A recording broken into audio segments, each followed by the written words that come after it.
முந்தைய ஆண்டுகளை போல பட்ஜெட் உரையில் திருக்குறள் கவிதை மேற்கோள்கள் இல்லை. 85 நிமிஷத்தில் நிர்மலா சீதாராமன் உரையையே முடிச்சிட்டாங்க. வளர்ச்சி வளர்ச்சின்னு 22 முறை பேசினாலும் இந்தியாவோட வளர்ச்சிக்கு உறுதுணையாக இருக்கிற ரயில்வே திட்டம் குறித்து ஒரு அறிவிப்பும் கூட வெளியிடவே இல்லை.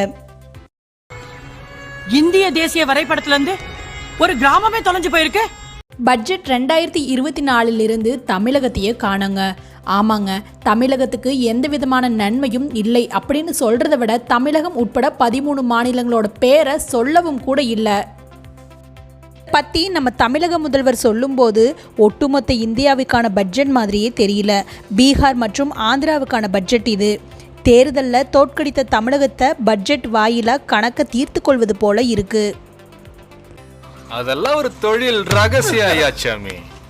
இந்த பட்ஜெட்டோட சாதகமான நிலைமைன்னு பார்த்தா தங்கம், வெள்ளி,